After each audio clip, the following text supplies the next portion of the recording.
Hi, thanks for joining. Before we get started, please make sure you subscribe to the various publications that we're putting out there here on the podcast, on YouTube, the written stuff on Substack, as well as the quick takes on Instagram and post it onto Threads. Please make sure you're giving us that 5-star rating. Make sure you're giving us that big thumbs up, sharing out what we're putting out there with all of your friends and family, posting comments about stuff you want us to cover in future publications, or things that you have questions about based off what we've already published out there. We're going to be revisiting a topic that we discussed during the other holiday season, the winter holiday season, about does one meal or can one meal really ruin your diet?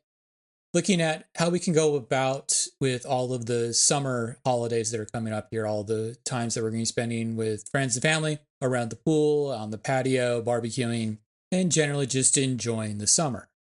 What we have to remember is that when we're looking at how we go about organizing our diet, it's a year-round thing. It's not a one-time only thing. It's not something where we have to worry about having any single meal really ruining our diet. But we have to take a couple things into consideration, stuff that we've been covering more in depth with some of the other discussions, looking at the realm of body positivity, looking at the realm of the culture of thinness that kind of dictates a lot of the conversations that we have as it relates to diet and exercise and the way in which we go about eating. So we're going to go ahead and we're going to revisit some of the discussion points that was covered back in November of 2023 as we go into July of 2024. And so, can one meal really ruin your diet? Is it something where we have to worry about that one kind of big party, that one vacation where we're not going to be eating the way that we normally eat? Is that really going to put a damper on the progress we've been making all year round as relates to our overall health and fitness goals? Well, let's talk about that. Warning! The following presentation contains information that might contradict what you have previously heard, or believed to be true, about how the human body works, and contains material that is not suitable for closed-minded individuals. Enjoy! So to restart the conversation here, to jump back into what we were looking at previously and what we need to kind of focus on as we move forward. There's a couple of things that we have to take into account here. And one of the things we have to take into account is mindset. And these are the things that we have to kind of envision how we're going to approach the party, how we're going to approach the barbecue, how we're going to approach the time around the meals. And in this, we have to kind of revisit those kind of phrases, those thoughts that were the no-nos. We don't want to be having those thoughts as it relates to body image, as it relates to food back in the winter holidays, where we don't want to think about as, oh, it's just a little taste for me, I don't want to overdo it thought. The comments you might make to other people like, hey, slow down, save some for the rest of us. Or comments like, oh, this is going to be my cheat meal, or this is going to be my cheat week. Things where we're going to make food the enemy of our progress. Remember, there's no such thing as good food. There's no such thing as bad food. There's simply good choices and bad choices. And even when we're looking at times such as these where we're going to be visiting and having fun with food and having fun with friends and family, having times where we're going to be eating more than what we would normally eat, that's all good. What we don't want to do is we don't want to have negative connotations being placed onto the foods that we're eating, or having negative connotations being placed around the activities that have food involved with them. When we start having those negative connotations, when we start having those negative thoughts, we start having this kind of dichotomy of good versus bad, yes versus no, allowed versus taboo. And when we start having these kind of conversations around food, we start to expand upon the ideas that what we are attempting to equate food with is outcome.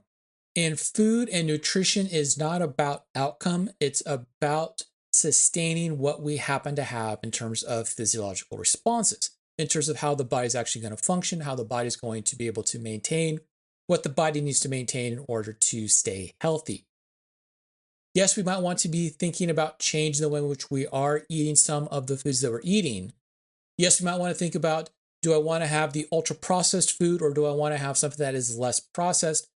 Simply because the ultra processed foods tend to have greater amounts of metabolic disruptors within them, and those metabolic disruptors can have an impact on my overall health. Those are the conversations we want to have, as opposed to, do I want to have this extra? Do I want to have this little bit more style of conversation that tends to take place in and around the times that we have celebrations, and particularly celebrations where we happen to have food that's involved with it. Other things that we might want to try to avoid in terms of the negative connotations around the food or the thought processes that we have as it relates to food are things like, oh, I guess that person is trying to watch their figure when they are saying, no, I don't want to have that food. Or we start utilizing the exercise bulimic idea of, it's okay for me to eat this stuff today because tomorrow I'm going to go and quote unquote burn it off. Or, hey, I just went and did the celebratory 5K run, or I just did a little bit of exercise. I can go ahead and have the additional food for today. I can go ahead and have the alcoholic beverage for the day. I can go ahead and sneak or eat some of the sugary stuff. And when we start looking at that sugary stuff, going back to that good food versus bad food idea, or good choices versus bad choices idea, some of the things we might want to kind of avoid, particularly when we are around children, is do you actually want to eat that? Are you actually going to eat that? Wouldn't you rather have this? Because once again, what it ends up doing is it ends up establishing this kind of dichotomy between good food versus bad food. And there's no such thing as a good food or a bad food. Is a good choice versus a bad choice. And in that, we might want to look at, okay, here is something that is super ultra processed versus something that is less processed. And the more processed the food is, the worse, the quotes around that, it can be for me in terms of metabolic process. And that's what we're really looking at here. We're looking at this idea about, okay, how can I go about making sure that I'm not going to ruin, put quotes around that, the diet because of that one party that I'm going to go to. And once again, it's not that one party that's going to cause a disruption, because we can actually look at this idea about, okay, we have this party.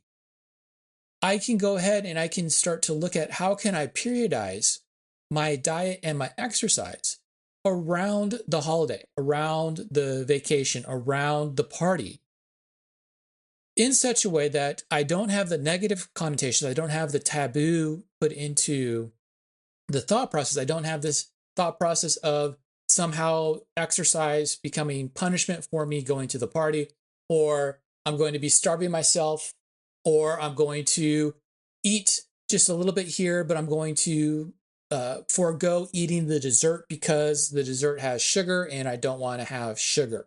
Or I conflate the idea of sugar as something that in itself is bad, something that is in itself I should be avoiding. Even though we don't want to think of sugar as something to be avoided, something to be kept out of the meals that we're eating during the summertime, it is still important to remember that the too much sugar within some of the foods that we get, in particular the foods with the higher fructose levels, the greater sweeter foods that we're going to eat, have a increased reward response to them, an increased bliss response to them, that can lead to overconsumption of foods within a single meal. And it can lead to food addictive behaviors where we're trying to get that bliss again from eating very similar foods. And so we do want to have that kind of caveat within this idea about not wanting to have too much sugar within the foods, or seeing sugar within the foods that we're having at these gatherings as being taboo, is something we don't want to have within the foods. At the same time, we don't want to have foods that are too sweet for us, because that sweet response where we're getting that bliss response, that reward response, can lead to addictive eating behaviors for people who are prone to addictive eating behaviors. And we can have overconsumption of foods that can lead to future issues that are not going to be immediately felt, but are something that can be felt down in the long term, something that's going to come about as we get older. It's where we get the misconception about the sugared foods being the diabetes in a container, and that's not true whatsoever, simply because of the root cause for diabetic issues, in particular type 2 diabetes, which is usually the thing that they're trying to poke fun at in terms of the diabetes in a container when it comes to sugary things. It's not necessarily the sugary stuff that's going to lead to diabetic conditions. But at the same time, we don't want to have too much sweet stuff around, because that can lead to overconsumption. In particular, if we're going to eat a lot of sugary processed foods within the gatherings, which is where, if we're going to make desserts, if we're going to make sweets, trying to get those sweets, trying to get those desserts to not be the ultra processed foods. And it's not because we're trying to cut the sugar out. It's not because we're trying to cut the sweets out. It's because the processed foods, the processed treats, the processed sweets tend to have higher amounts of other substances within them that can act as metabolic disruptors. And those metabolic disruptors is what's actually going to cause a lot of the metabolic issues that lead to the non-communicable diseases like the diabetic conditions that come about due to overfatness issues in the long term. Once again, remember, this is the long term that we're looking at. One of the other things that tends to get discussed when we start looking at a lot of these summer get-togethers, that doesn't usually get talked about with the winter get-togethers, is the consumption of barbecued foods, smoked foods, hot dogs, hamburgers, foods that have preservatives within them, such as the cured meats, such as the smoked meats, where people get kind of hesitant about that because of, once again, not the immediate health effects, but the long-term health effects that eating cured meats, eating smoked meats, eating barbecued meats can have. And that has to deal with something known as pyrolyzation of the hydrocarbons. So when we start cooking stuff at higher temperatures, you get the charring effect. And that charring effect leads to pyrolyzation of proteins and pyrolyzations of hydrocarbons, the fats and the sugars within the meats. Those pyrolyzed proteins can act, if they are not digested and passed through the intestines in a timely fashion, can lead to inflammatory responses within the digestive tract, within the intestines, that can trigger metabolic responses and disruptive metabolic responses within the cells that line the intestines. And that's where the cured meats and the linkage of colorectal cancer with cured meats, in particular barbecued cured meats or barbecued red meats, is usually the linkage that people look at, as opposed to the barbecued everything else.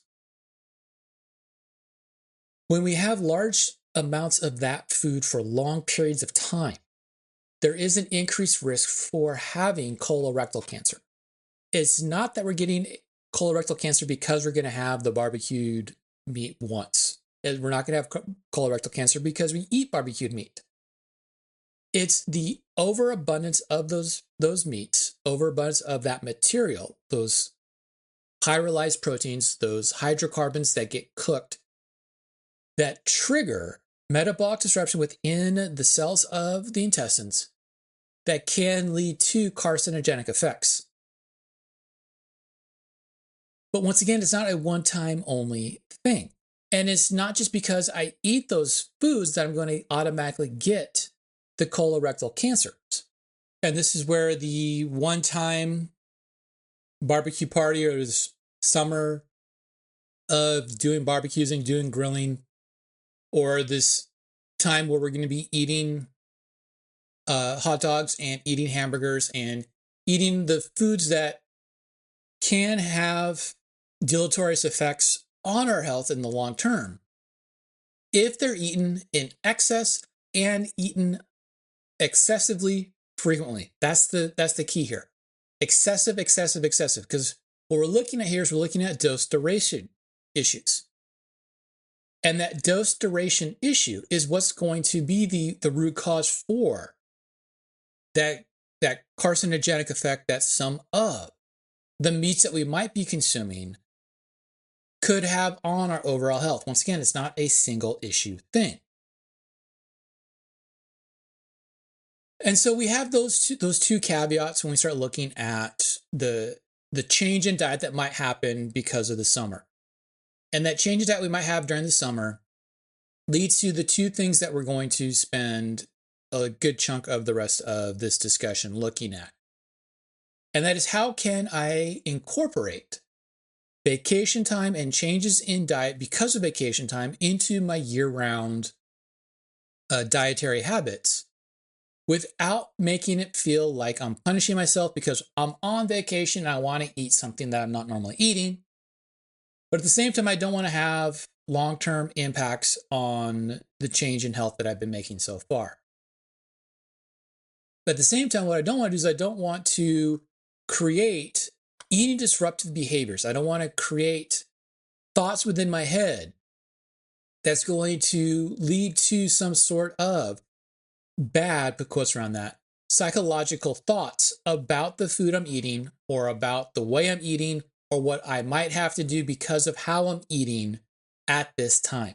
So when we start looking at these issues, there's two things we have to look at.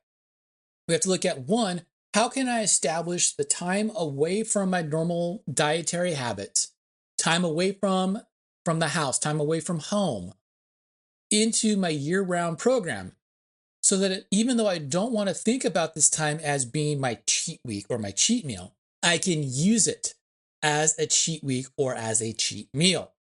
The other thing we can do is we can start looking at these changes as a way that we can incorporate that idea about periodization of diet into that year-round dietary practice, so that I don't see what I'm about to do in terms of the holiday season, the summer holiday season, or even the winter holiday season, as something that I have to recover from.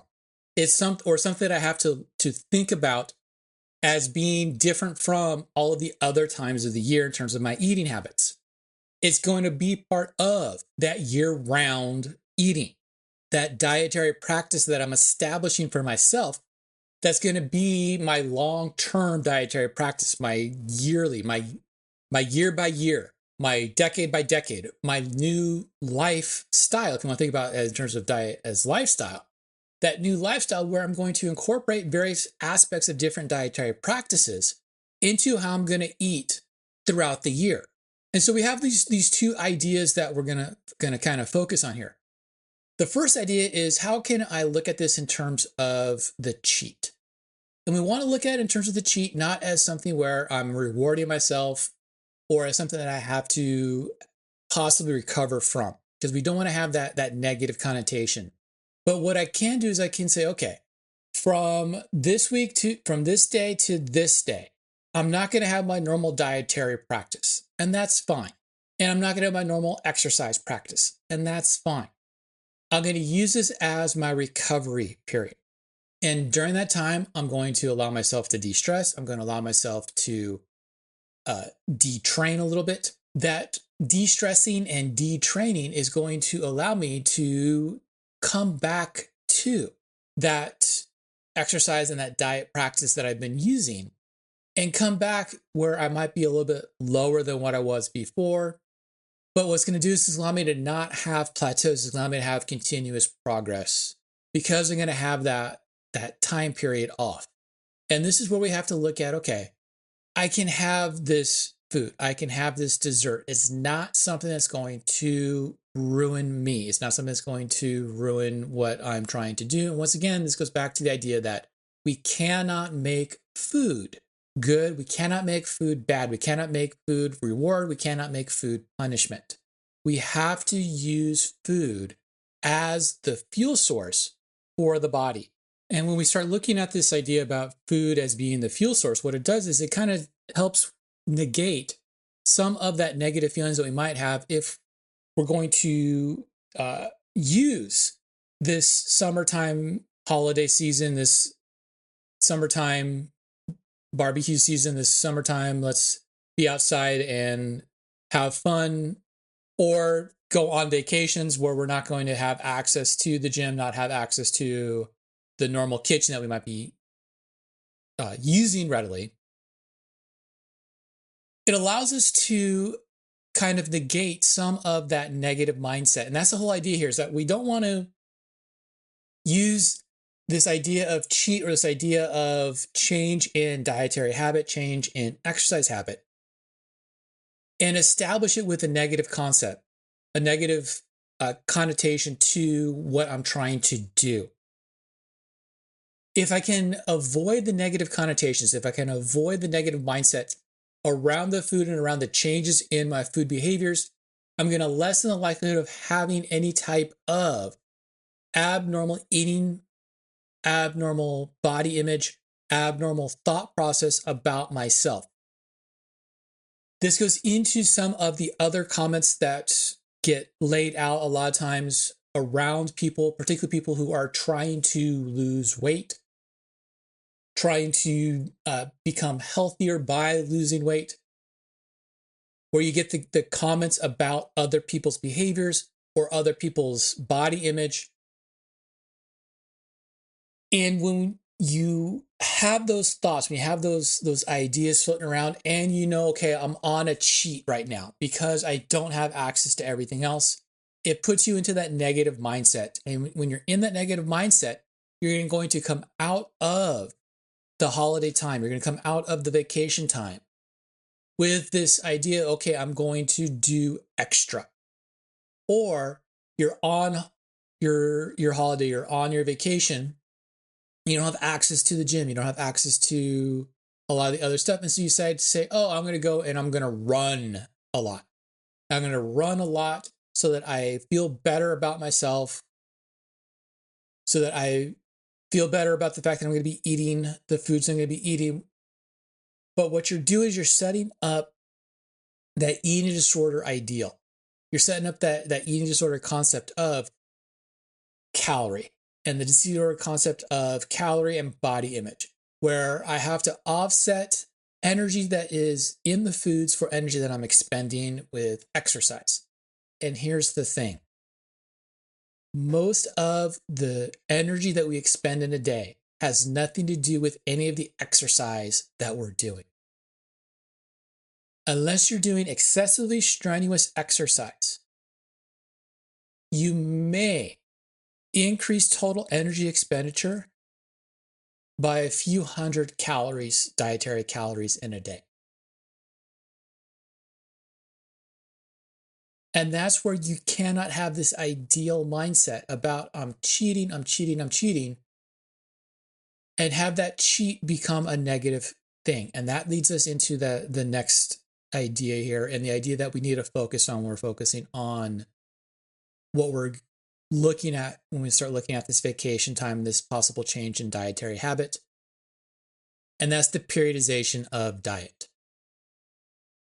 What we have to do is we have to start looking at diet and exercise hand in hand. And one of the things that we know about exercise is that if I want to have continuous progress, I have to periodize my training.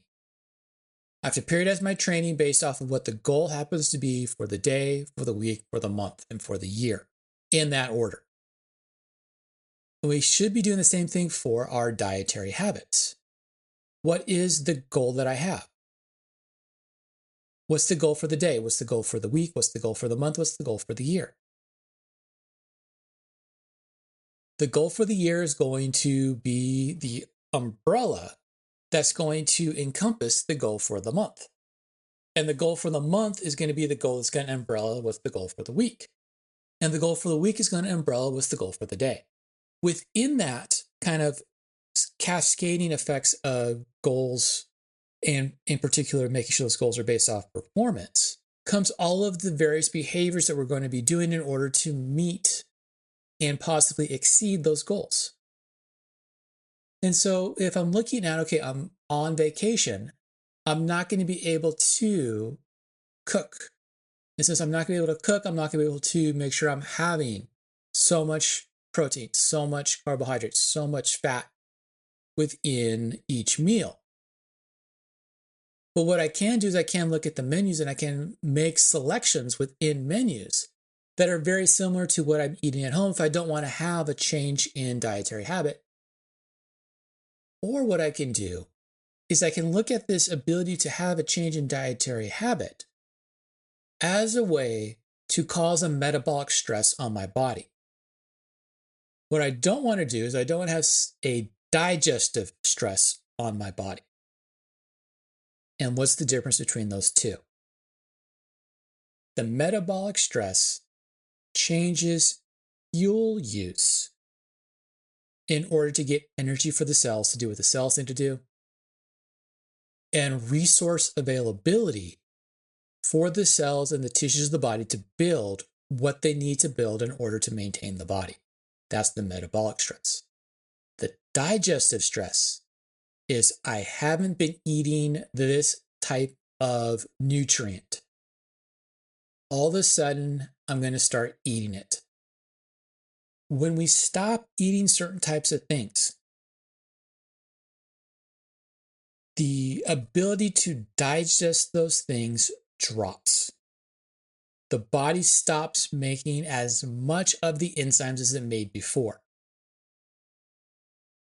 And since we don't have a lot of the enzymes to break those foods down, those foods are going to stay within the intestines, and they're going to stay within the intestines. They're going to give all of the microbes within the intestines additional food to eat.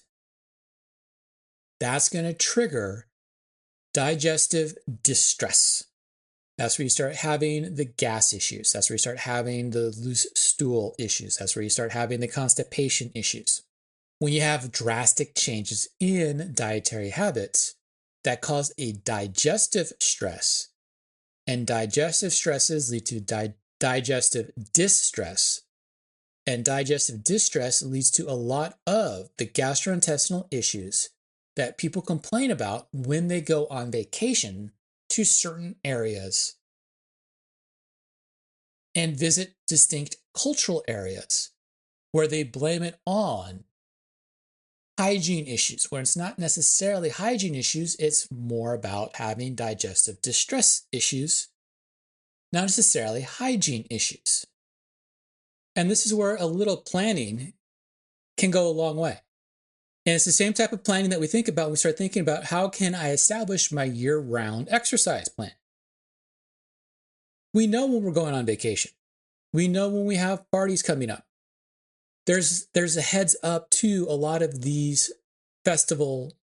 There's a heads up to a lot of these family gatherings. There's a heads up to a lot of the stuff where it's not a surprise we're going to have these changes in our diets.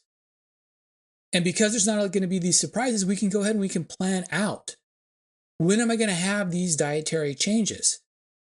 When am I going to be eating higher vegetarian style, eating higher low carb style, eating higher animal meat style diets over the course of the year? And if I'm able to plan out accordingly, I'm not going to have these digestive stresses.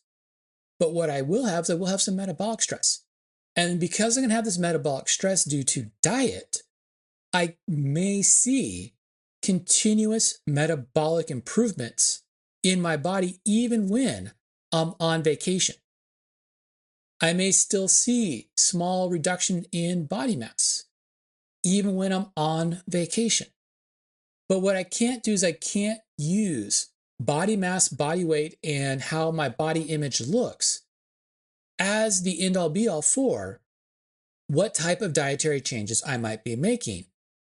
And I can't use what might cause digestive distress and what might cause digestive stress as the end-all be-all for what type of dietary changes I'm going to make. And this is where, if I'm planning correctly, I'm going to have small bits of incorporation of new dietary habits leading up to that vacation time, so that if I am not normally eating large amounts of carbohydrates, large amounts of starch, and I know I'm going to a place that is going to be serving rice with every meal, I'm going to start to incorporate small amounts of starch, small amounts of rice into the meals leading up to that vacation, so I'm not going to experience any type of that digestive distress that might come about from going on vacation, going to an area where I'm going to have higher starch if I'm not someone who normally eats starch.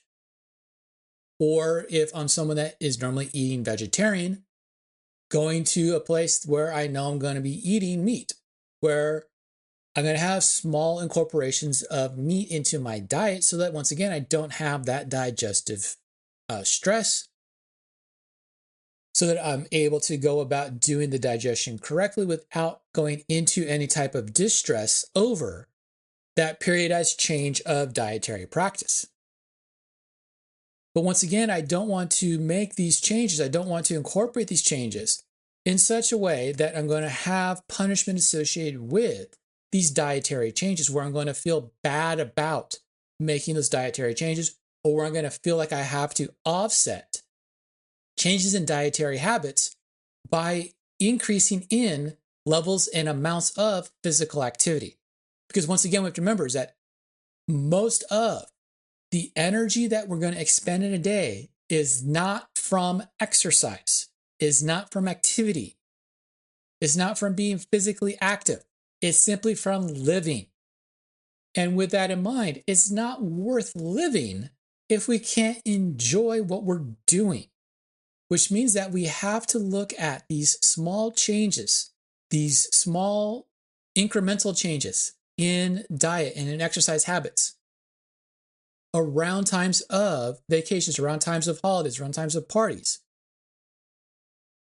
as something that is not punishment, as something that is not to be avoided, as something that is to be enjoyed.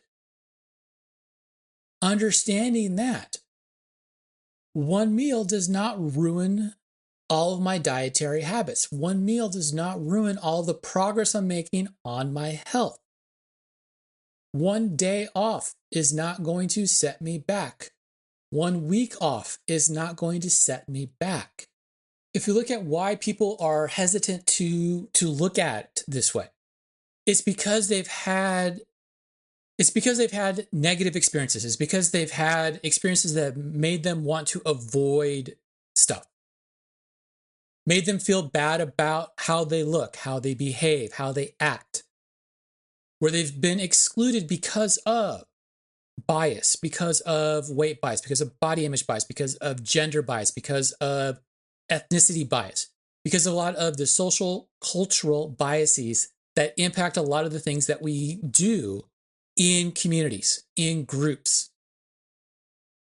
Where if we don't want to have the negative ideals come about, what we want to do is we want to make sure that we are incorporating the ideas of party, the ideas of feast, the ideas of community and communal activities around food and around gatherings. We have to remember that food and eating is a social event. And if we exclude that social event from the food and from the eating, it starts to permeate a lot of the ideas that we have around food, around social gatherings that have food involved with them. That for individuals who have had negative experiences, have had experiences where they want to avoid those settings, can lead to eating disordered behaviors that get modeled to individuals that are under their care, where parents who have had negative experiences about body weight or about body image, around bias and acceptance, can project those behaviors to their children based off of how they eat or how they avoid eating in and around social gatherings. If we want to make sure that we are establishing a pro-health culture, we want to make sure that we're establishing a mindset that does not make food bad, that does not make food good, that does not make food availability, sociability around food as being something to avoid, something to be avoided, but as something to engage with, something to see as being a positive choice to make. Because we don't want to have aversions, we don't want to have avoidance of these behaviors, because aversion and avoidance of these behaviors leads to a lot of the negative connotations that we might see surrounding the ideas about a single meal ruining my diet, a single meal ruining my health. We know that cheat days and cheat meals are good. We know that periodization of exercise and periodization of diet is beneficial. We have to start wrapping our heads around the fact that it's not about calories. It's not about good food, bad food. It's about good choice, bad choice. When it comes to these large gatherings where food happens to be, we want to make sure that we're trying to avoid a lot of the statements, a lot of the sayings that can lead to that negative feeling around body image or project a bias towards body image, whether we are cognizant of that bias being projected. Blindness to the bias makes the bias more likely to be projected, which means we have to be aware of individuals who might have had body image issues, individuals who might have had weight bias issues projected onto them, and think about how can I better project a healthier respect for that person without falling into the tropes about food and without falling into the tropes about calories, without falling into the tropes about good versus bad as relates to one meal ruining everything that I'm trying to strive for.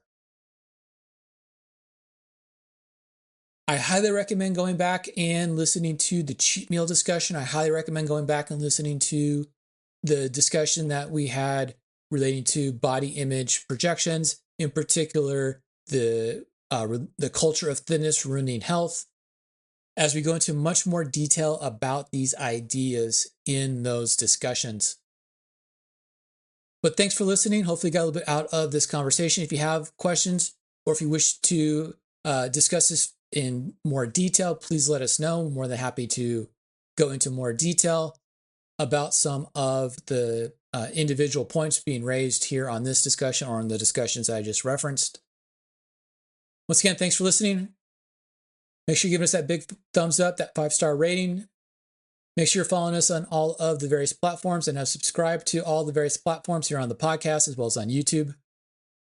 In Substack for the written stuff, as well as the quick takes that you can get on Instagram and on Threads.